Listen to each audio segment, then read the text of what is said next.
Em nome do Pai, do Filho e do Espírito Santo. Amém. Amados irmãos e irmãs, é com muita alegria que nós estamos aqui para juntos estudar e meditar o Evangelho que a Igreja nos apresenta para esta segunda-feira, da 10ª semana do Tempo Comum.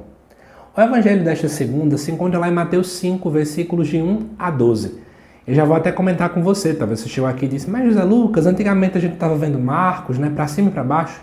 Agora, nas leituras semanais, a gente vai passar um bom tempo vendo o Evangelho de Mateus. Então, para você que quer aprofundar mais sobre o Evangelho, é um bom convite, de você meditar diariamente a liturgia diária, para você aí trilhar um bom caminho à luz do Evangelho de Mateus, tá bom?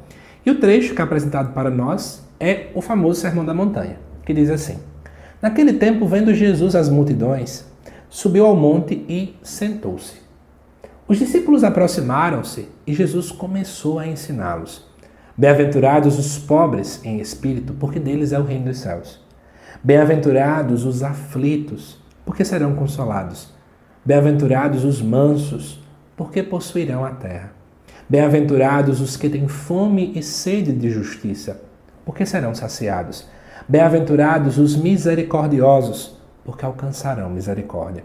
Bem-aventurados os puros de coração, porque verão a Deus. Bem-aventurados os que promovem a paz, porque serão chamados filhos de Deus. Bem-aventurados os que serão perseguidos por causa da justiça, porque deles é o reino dos céus. Bem-aventurados sois vós, quando vos injuriardes e perseguirem, e mentindo disserem todo tipo de mal contra vós por causa de mim. Alegrai-vos e exultai, porque será grande a vossa recompensa nos céus. Do mesmo modo, perseguiram os profetas que vieram antes de vós.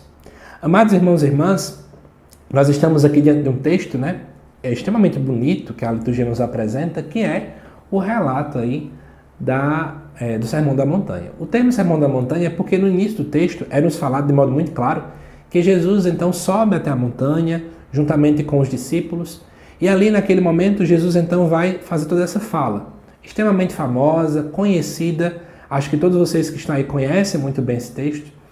E aí Jesus sobe até a montanha como aquele que ensina. Porque era normal naquele tempo um mestre ensinar as pessoas. Então, foi muito natural Jesus ter feito isso. Jesus subiu até uma montanha, orientou aquele povo, a exemplo de Moisés. Não é à toa que muitos estudiosos, quando olham para esse texto, acabam dizendo que, na verdade, Jesus estava fazendo como Moisés. Um novo Moisés é apresentado para o povo. Assim como os 10 mandamentos foram entregados às pessoas, podemos ver que as bem-aventuranças, elas funcionam, então, de modo similar aos 10 mandamentos. Os 10 mandamentos estão para a primeira aliança, as bem-aventuranças estão para a segunda aliança, então. Mas aí, eu queria trazer um elemento novo, Aqui a gente já fez vários estudos bíblicos desse texto, você pode dar até uma pesquisada.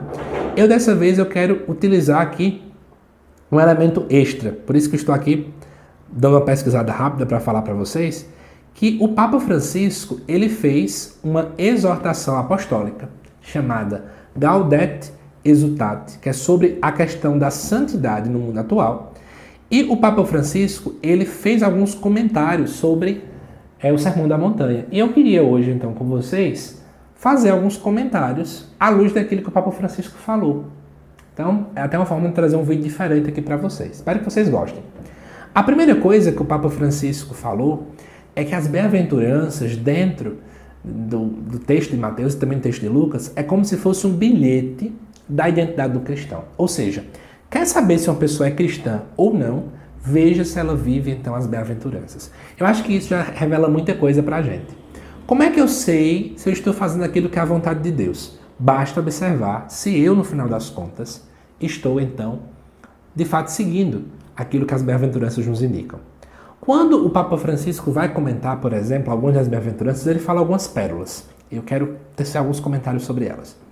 Quando ele fala sobre felizes os mansos, porque possuirão a terra, o Papa Francisco nos lembra de uma frase de Santa Teresinha de Lisieux, do Menino Jesus. A caridade perfeita consiste em suportar os defeitos dos outros, em não se escandalizar com as suas fraquezas. Por que o Papa Francisco fez esse comentário e lembrou dessa frase aí?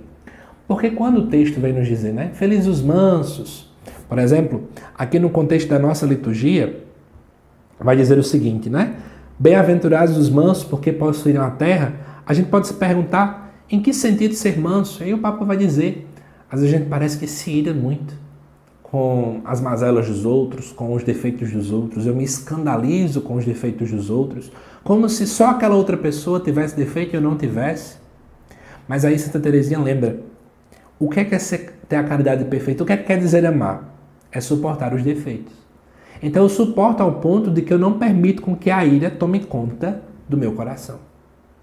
Outra coisa interessante, né, em relação a visão das bem-aventuranças, o Papa Francisco, quando ele vai comentar, ele diz também assim: a cruz, especialmente as fadigas e os sofrimentos que suportamos para viver o mandamento do amor, o caminho da justiça, é fonte de amadurecimento e santificação. Ele fala isso à luz da bem-aventurança que fala sobre aqueles que são perseguidos por causa da justiça. Porque quando eu sou perseguido, a minha perseguição gera cruz, gera sofrimento, gera fadiga. Tudo isso que nós suportamos em nome do amor é fonte de amadurecimento e de santificação. Agora você deve estar entendendo porque eu não posso fugir das cruzes que às vezes aparecem no meu caminho. Se a minha cruz, ela vem justamente diante de uma luta que eu tenho para poder estabelecer aí a civilização do amor.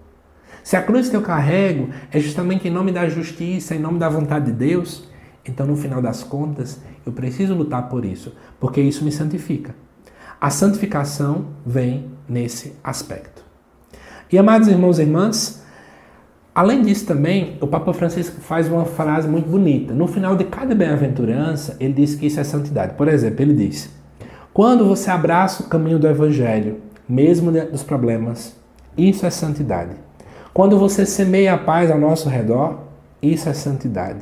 Quando você mantém o coração limpo, isso é santidade. Então vamos olhar para as bem-aventuranças e pensar, quando nós somos pobres em espírito, ou seja, eu busco viver com pouco, eu busco viver a humildade, isso é ser santo. Quando eu consolo aquele que vive aflito, né, e vivo as aflições do mundo presente, mas abraçando minha cruz de Cristo, isso é santidade. Quando eu busco a mansidão, e aí eu busco amar e suportar os defeitos dos outros, isso é santidade. Quando eu luto por fome e sede de justiça, embora isso gere perseguição, isso é santidade. Tudo isso que é apresentado para nós no Evangelho é santidade. Quer ser santo? Quer ir para o céu? Está aqui o grande degrau. Cada uma das bem-aventuranças é um degrau que me leva até o céu. Espero então que esse Evangelho possa aumentar no teu coração o desejo de um dia juntos morarmos no céu, assim como tantos santos e anjos já estão lá, assim como também a Virgem Maria e o nosso Senhor Jesus Cristo já estão lá também. Que Deus te abençoe, amado irmão e irmã. Te aguardo nos próximos vídeos aqui do canal. Até mais!